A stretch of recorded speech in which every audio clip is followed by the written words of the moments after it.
Want me to give you a cue, Galen? And Galen, in 3, 2, 1.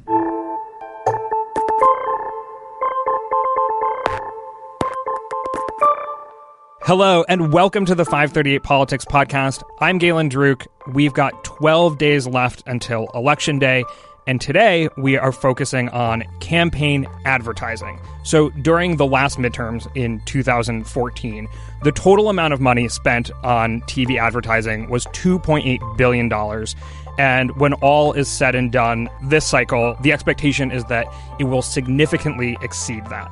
So our idea is that kind of in looking at the ads that the parties and outside groups spend all of that money on, we can get a sense of how they want themselves and their opponents to be viewed, and also what they really think is important to voters in today's political landscape. So we're going to listen to a bunch of political ads and talk about them. And here with me to do that are senior politics writer Claire Malone. Hey, Claire. Hey, Galen. How's it going? Good. Happy Thursday. Thank you. And managing editor Micah Cohen. Hey, Micah. Thank you for having me. Hopefully this will be a little fun. You know, there are some crazy campaign out there.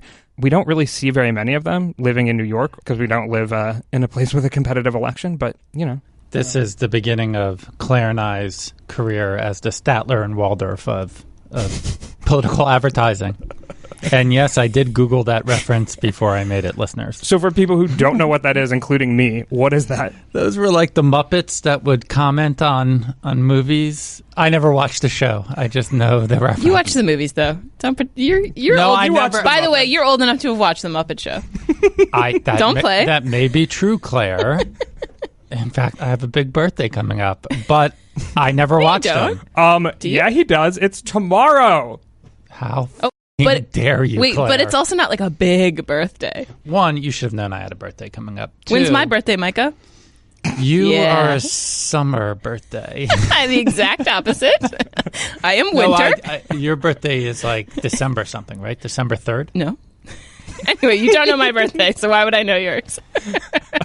It is a big birthday. It's not a round number, but it's a number. Is it a prime number? Wait, actually, it might be a prime number. Is 37 a prime number? Okay, you guys. Speaking of numbers, we are going to look at the campaign ads according to the numbers. And the Campaign Media Analysis Group at Kantar Media actually tracks ads by topics mentioned and a bunch of other factors. So we know exactly what topics the parties are prioritizing. And we're going to discuss in that order.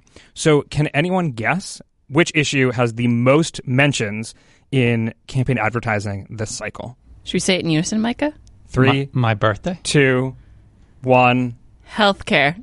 Okay, you missed I out. agree with that. It is healthcare. And I should also note that we're using the combined total mentions between Democrats and Republicans. So in the case of healthcare, it's the number 4 most mentioned topic by Republicans, but it is like overwhelmingly the number 1 topic mentioned by Democrats. I think they're 3/4 of the total mentions. And then among the other topics, nothing else even comes close for Democrats. It's really crazy. Comparing the numbers this year to like past years, the extent to which healthcare is dominating advertising is really weird and crazy. And I don't know if it's weird, but it's notable.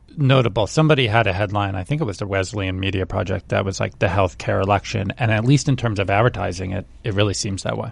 I mean, how much have things changed with regards to who's talking about healthcare from the past 2 midterm cycles? It's a 180. Now Democrats are putting Republicans back on their heels about attacking the Affordable Care Act, and you're seeing someone like Josh Hawley, and the Republican Senate candidate in Missouri, who's airing ads where he has to explicitly defend a lawsuit in which he's taken part. And, you know, Claire McCaskill has called him out, and he has to say, well, I don't believe in punishing people for pre-existing conditions. So it's a defensive ad, that kind of thing. And I think that's a really interesting and pointed. And I'm not sure Republicans necessarily thought that they'd have to be playing on kind of Democrats' turf this much when it comes to healthcare.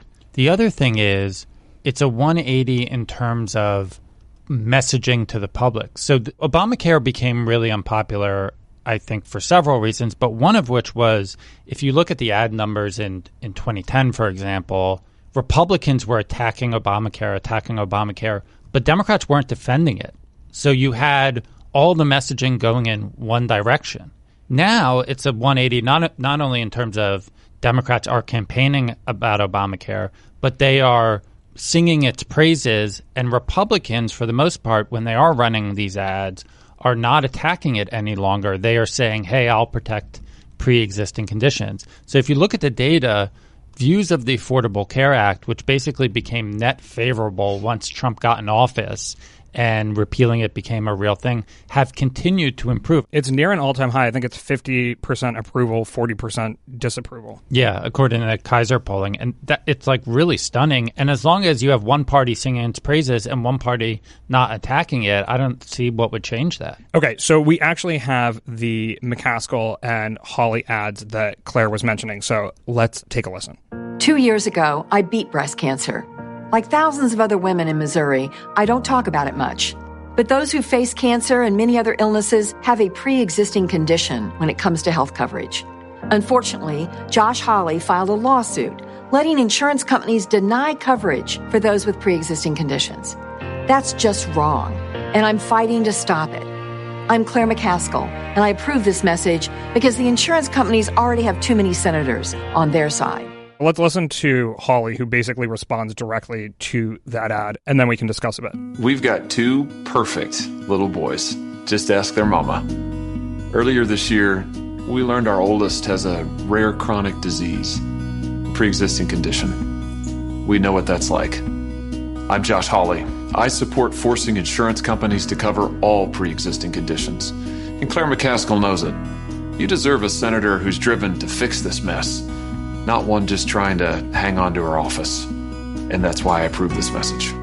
All right, so like you said, definitely playing on Democrats' turf, right, when it comes to healthcare? Yeah, though it was interesting. The forcing insurance companies language, it sort of feels like a holdover from his actual position on this stuff, which he does not favor forcing insurance companies to do things. You know, he's a Republican, it's small government, right? Yeah, and particularly in Missouri, which is obviously a red state, and Claire McCaskill has had, you know, she voted against the Kavanaugh nomination. She's certainly someone who is she's on soft ground in a lot of ways, just by dint of being a red state Democrat. So the fact that she has Hawley, you know, having to kind of do the heartstrings kind of appeal to say, listen, I'm not a terrible person on this issue. I'm a regular person with a kid. Like, you actually see there are a lot of campaign ads this cycle where people bring up the biographical story about healthcare crisis in the family. You know, Randy Bryce, who was running against Paul Ryan, do an ad about how his mother has multiple sclerosis. You have a number of people who have family members die from cancer or they had cancer.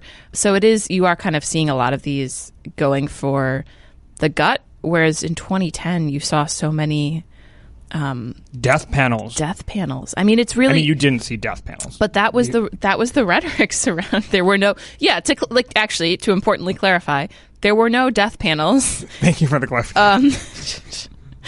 that the Affordable Care Act proposed putting into place, but the rhetoric surrounding it. I mean, now we sort of know it as a precursor to, you know, disinformation or conspiratorial things on the internet where voters were getting bad information from not credible outlets, but that really caught fire with the Tea Party. And, you know, George Packer, in his really great book, The Unwinding, wrote about Perriello's essentially loss to the Tea Party wave because of his stance on healthcare. So it's just notable to see the complete flip. It's crazy. Like, there have been studies that have found Democrats might have lost, like, I think it's like 20 to 30 seats in that election because of the healthcare vote. And to see how far it's come, I mean, it really feels like pre-existing conditions is done as an issue now. And the idea that pre-existing conditions would not be covered or would be a liability in finding insurance feels like it's just off the table. Now, that said, 10 years ago, pre-existing conditions weren't covered, and it wasn't really a debated point until Obamacare that they should be covered. So, stuff changes. But right now it just feels like this is a settled issue, and Republicans are responding accordingly. And do you think that Republicans would be worse off in this cycle if they had successfully passed the skinny repeal of the ACA? I mean, I think incumbents would be, for sure, because then they'd have to be just defending a vote that they made. Yeah. I definitely think so. If they had passed skinny repeal or if they had gotten rid of the whole thing. Or, even they've done stuff to weaken Obamacare. Hawley is part of this lawsuit that argues that protections for pre-existing conditions should be invalidated. They're getting a lot of shit for it, and they're probably going to suffer because of it. So if they had done a big, high-profile thing against Obamacare rather than failing and trying to do it, I think they would be worse off, yes. We got to move on. Who wants to take a guess at what number 2 is? I actually don't know this. Do you know this? I could guess. Immigration? I would guess taxes. It's taxes. I win. And to break down the numbers a little bit. Yeah, but you're 37. You. Not yet. One more day. One more day. So taxes is the most mentioned topic by Republicans specifically. It's the third most mentioned topic by Democrats.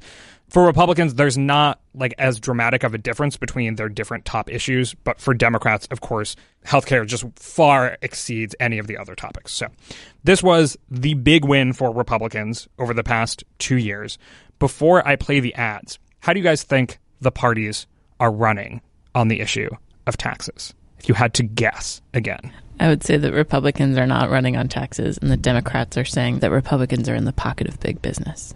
Yeah. There is that narrative out there that Republicans aren't running on taxes, but this data suggests otherwise, right? That they are mentioning taxes. I think in general the Republicans are running on, hey, we cut your taxes, keep us in office, we'll keep taxes low. And Democrats are saying, hey, they gave